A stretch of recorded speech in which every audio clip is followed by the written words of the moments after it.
कि हीरा मोती कोई लौटना नहीं चाहता, और जो चूक गया ना वो फिर नहीं लौट पाए। सज्जन शरणा दुख करे ओहे बीच कछु वर्णा।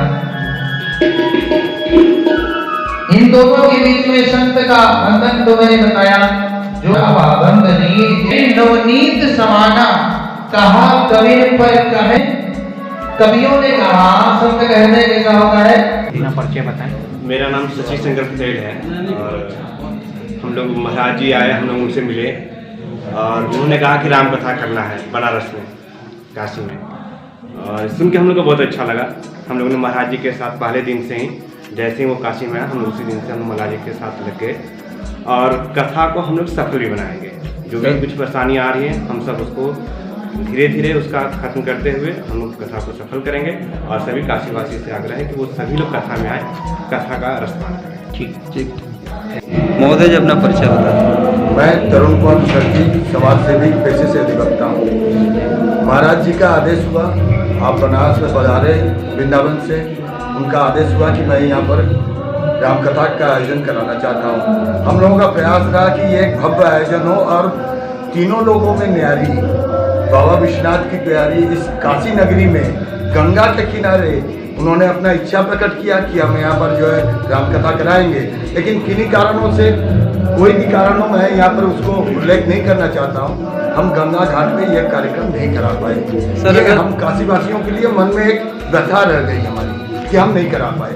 ठीक है, भगवान से अलग हो गए तो जीने में बहुत परेशानी है, इसलिए राम को आधार मान के ही हमेशा अपना जीवन को आगे बढ़ाना चाहिए। महाराज जी अगर देखा जाए तो वर्तमान में उत्तर और दक्षिण का संगम काशी तमिल संगमम वाराणसी में चल रहा है, तो क्या कहना चाहते हैं कि ऐसे संगमम से काशी के संस्कृतियों को बढ़ावा मिलेगा, विकास मिलेगा? नहीं, बिल्कुल मिलेगा भाई। संगम से ही सारे रास्ते खुलते हैं, चाहे वो राम का संगम हो, चाहे वो श्याम का संगम हो, चाहे परमात्मा का आत्मा का संगम हो, तो संगम से ही रास्ता खुलते हैं, तभी रास्ता प्रशस्त होता है। महाराज जी कई दिवसीय कथा है यह, अब कथावाचक कहाँ से आए हैं?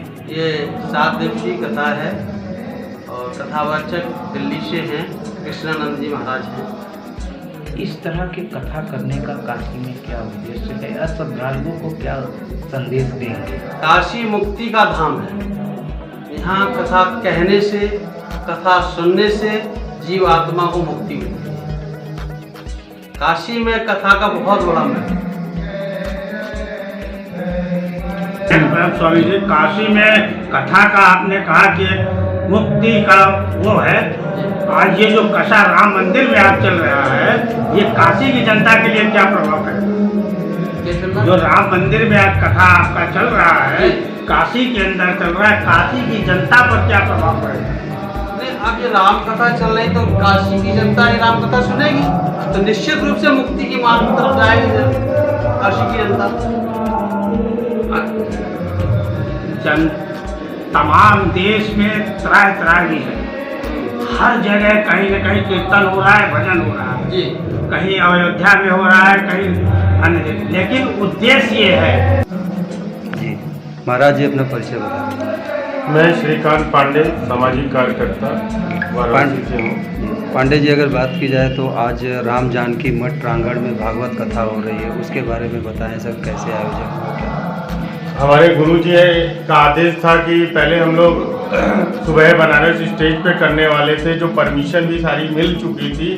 इन मौके पर वहाँ से मुझे नोड्यूज सुबह बनारस से न मिलने का कारण मैं जो प्रोग्राम हुआ थोड़ा विलम्ब हो गया मेरे लिए। और प्लस गुरुजी का कहना है कि करना ही करना है, तो हम लोग उसके बाद राम जानकी मंदिर मठ को देखे और वहाँ पर कल से विलम्ब से ही शुरू हुआ तो हुआ। उनका प्रण था कि काशी में हमें रामकथा करना है तो करना है, उन्हीं का आदेश का हम लोग पालन कर। क्या कहना? काशी में तो हमारा पैदाइशी रहा है, समाज का कार्य भी हम लोग यहीं पर कर रहे हैं और हम तो इस समय काशी जितना हिंदू में हो गया है कभी दिखा नहीं था।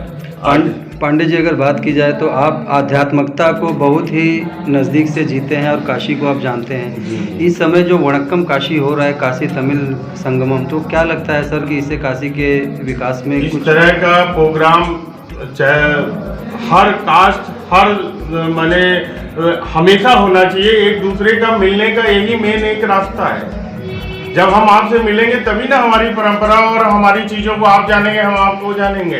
तो ये सरकार की जो पहल थी ये बहुत